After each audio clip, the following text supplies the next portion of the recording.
Hi, I'm George. Welcome. Today let's answer some interesting questions which are asked by skeptics about creation accounts in Genesis 1 and Genesis 2. Let's dive right into it. So the first question would be, they say, that is, many skeptics say and argue that Genesis presents two contradictory creation accounts. Is this true? Can we validate it from the text? The answer is absolutely no. There is nothing in the data, that is, there is no data in Genesis 1 and 2 to show that both are different accounts or contradictory accounts. It's a common point of confusion, but it's important to understand that Genesis 1 and Genesis 2 serve different purposes. Genesis 1 provides a broad overview of the entire creation account of God, while Genesis 2 zooms in on specific details, particularly concerning humanity's creation in the Garden of Eden. So does it mean there are two separate creation accounts or stories mentioned in Genesis 1 and Genesis 2? Not at all. Let's say a lawyer asks a question about where I was on the 6th, and if I give more details than what I narrated the first time, does it mean my second statements are wrong or contradictory? For example, it will be wrong and contradictory if I say I bought coffee the first time and then I go on to assert I did not buy coffee. Then it would be contradictory. But if I say I bought coffee and along with it, if I say that I bought some fries, does it mean I bought coffee twice? If the lawyer concludes I bought coffee twice, it would be a baseless and nonsensical conclusion. That's what a skeptic is doing by asking and concluding in similar ways.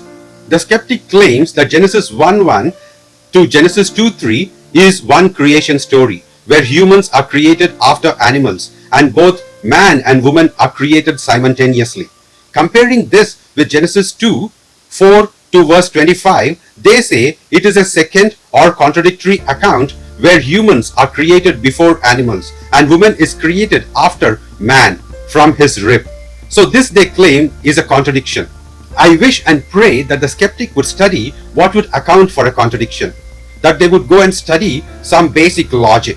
For example, for Genesis 1 to be contradicting Genesis 2, it should say in Genesis 1 that God created man and woman, and later in Genesis 2, if it says God did not create man and woman, then it would be a contradiction. However, giving more details about how man and woman are created would not be a contradiction. And if goes on to mention why woman is created, it is not a contradiction. If they insist that it is a contradiction, I would request the skeptic to go and take some basic lessons in logic. So what do we see? These are not two separate creation accounts, but rather two perspectives on the same creation event. One may ask, how can these accounts be harmonized? Let's break it down. First, Genesis 1 provides a big picture overview of creation. It says that there was light, sky, land, plants, animals, finally humans. Second, Genesis 2 focuses on creation of humans and the Garden of Eden. It starts with earth being dry and no plants because there was no rain or no one to cultivate the land. Then it describes and speaks about God forming a man and creating a garden and putting man in the garden and giving man the command what to do and what not to do, and the location is the garden.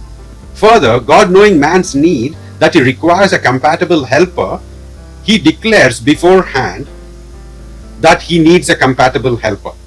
Then he brings all animals for man to name it. Man, after naming all birds and animals and realizing his need for a helper, just like God spoke about it much before man realizes it. And after man realizing it, God goes ahead and makes woman out of man's rib. Does this account anywhere say that God did not make man and woman? It doesn't, right? So how is it a contradictory account? It is not a contradictory account. One should learn basic lessons in logic to say that it is a contradictory account. However, what we see and read throughout both in Genesis 1 and Genesis 2 and in the details mentioned in Genesis 2 is the fact that God is the creator. So it is not a contradictory account. So I request people who ask such questions that they should first learn logic or take basic lessons in logic. The skeptic also brings other charges, and let's explore further. They say, what about the order of creation? In Genesis 1, humans come last, But in Genesis 2, it seems man is created before animals and woman. To assert that there is a contradiction because there is a difference and because their sequence of events are different would not be a contradiction. We already looked what would be a contradiction. If I say I bought coffee and then immediately if I say I did not buy coffee in the same sense and at the same time, then it would be a contradiction. However, this is not a contradiction. To explore further, if you look at Genesis 2, there is a phrase which says had formed, mentioned in Genesis 2:19, which indicates that the animals were already created as described in Genesis 1 and now were being brought to Adam for him to name them. This is not a contradiction. The text is very clear that God already formed animals and is only bringing them to Adam for him to name them. Further, we should understand the purpose of the narrative. Genesis 2 isn't giving a chronological order, but rather emphasizing the relationship between humans and the environment in which God made them to live. By doing this, Genesis 2 is giving us more details than Genesis 1 about a particular fact of day 6. Hence, it's not a contradiction. Let's understand it with some examples to see how the details serve the purpose for which the details are given. Genesis 2:7, man is formed from the dust. So in Genesis 3, we read, he will return to dust because of his sin. Do you see the purpose of mentioning the creation of man from dust? Then in Genesis 2:8 and 9, the Garden of Eden is planted and man is placed there and given work. Hence, his work is affected when he sinned. He has to work and sweat it out. Do you see the purpose of mentioning the details about work in Genesis 2? Further, in Genesis 2:19, the naming shows ownership and authority. In Genesis 1, God gave man and his wife authority. This is confirmed in Genesis 2. It shows as a fact that indeed God gave them authority when God bought all animals for man to name them. Man had authority as mentioned in Genesis 1. We see that this authority is lost when earth produces thorns and thistles. Do you see the purpose of mentioning the details of naming in Genesis 2? Genesis 2:21 and 22, woman is created from man's rib, emphasizing a unique companionship.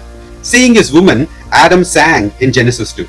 However, after sinning against God, Adam accuses the same woman and addresses her in third person, thus showing compatible becomes incompatible when one sins against God. Do you see the purpose of the details given in Genesis 2?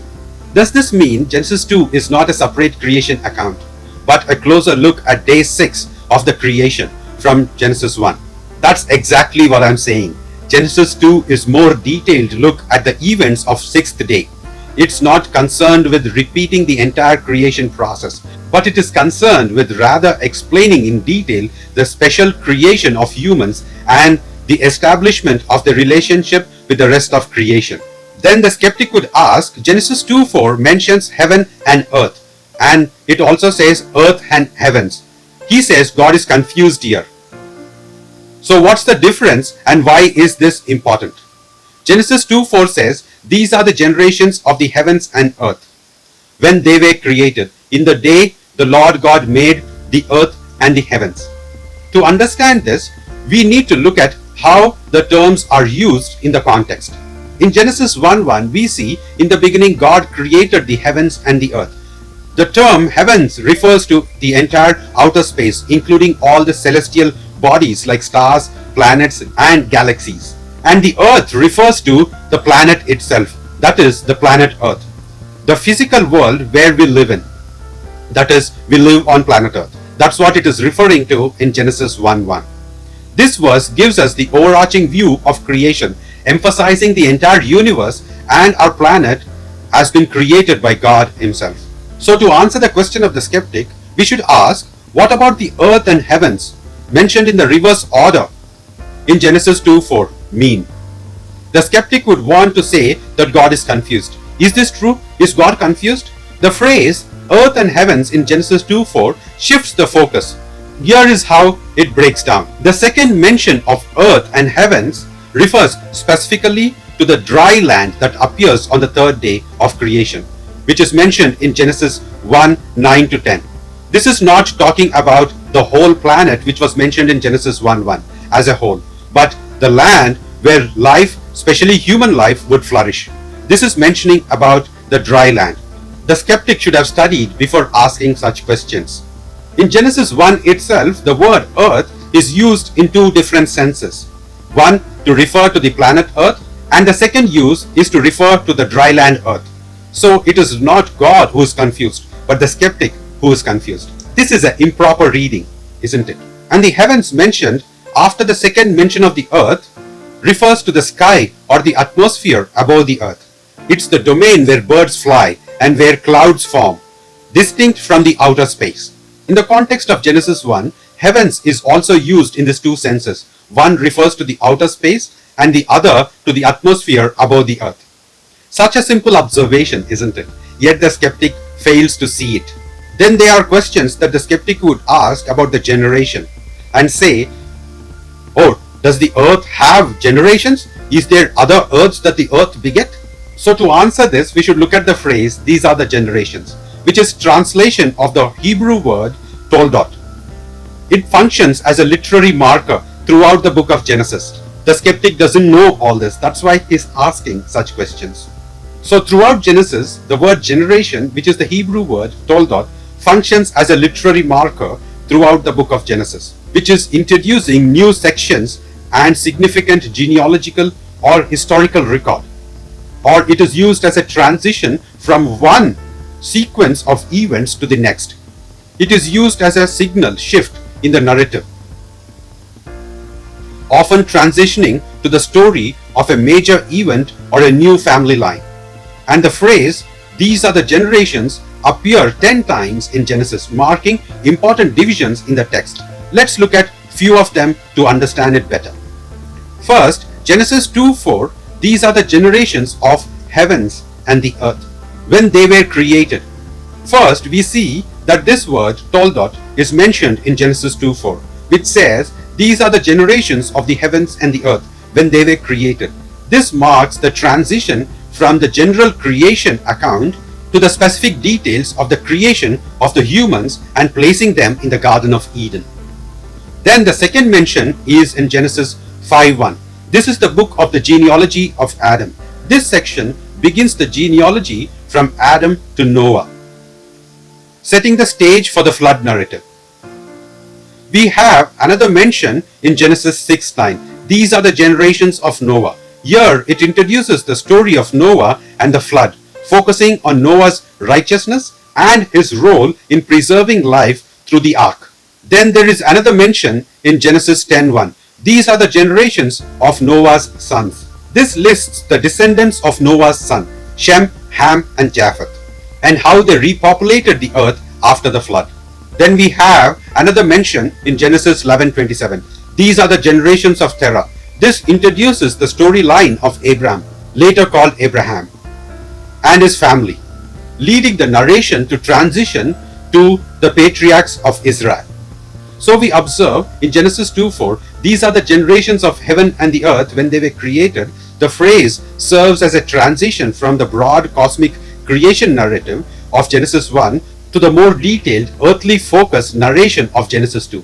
It emphasizes the beginning of a detailed account of what God did, especially about the dry land earth and humanity and the garden.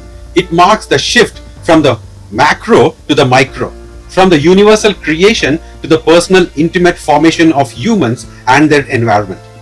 Understanding these are the generations as a structural and thematic marker helps us to see the organization and the flow of Genesis. It highlights the Bible's method of storytelling, where genealogies and significant events are interwoven to show God's unfolding plan throughout different genealogies and family lines.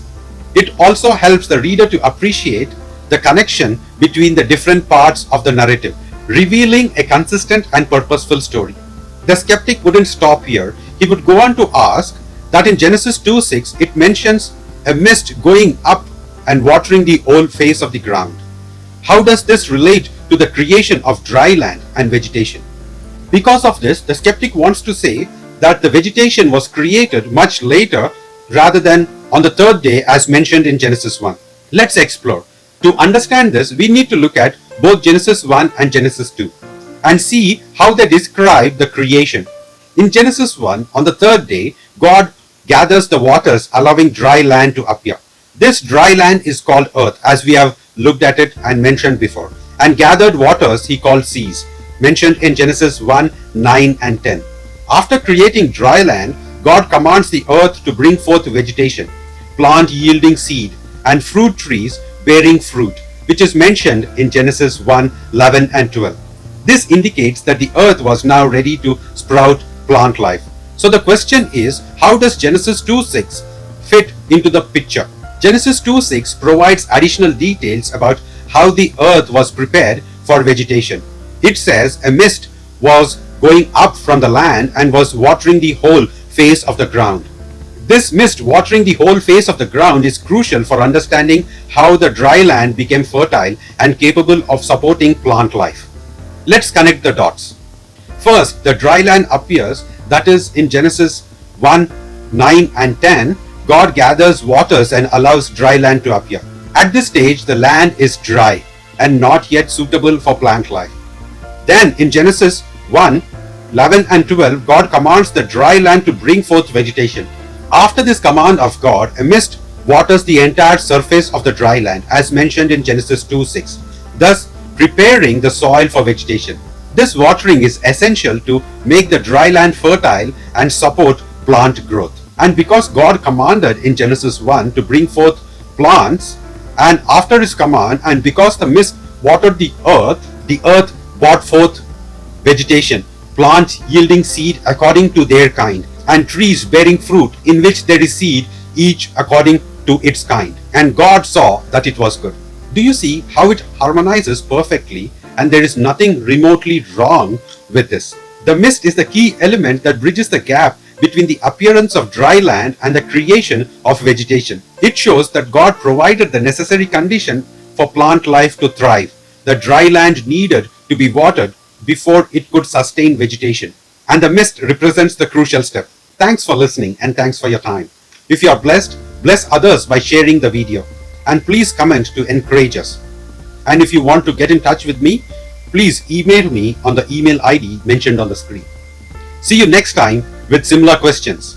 Don't forget to subscribe so that we together will explore similar questions.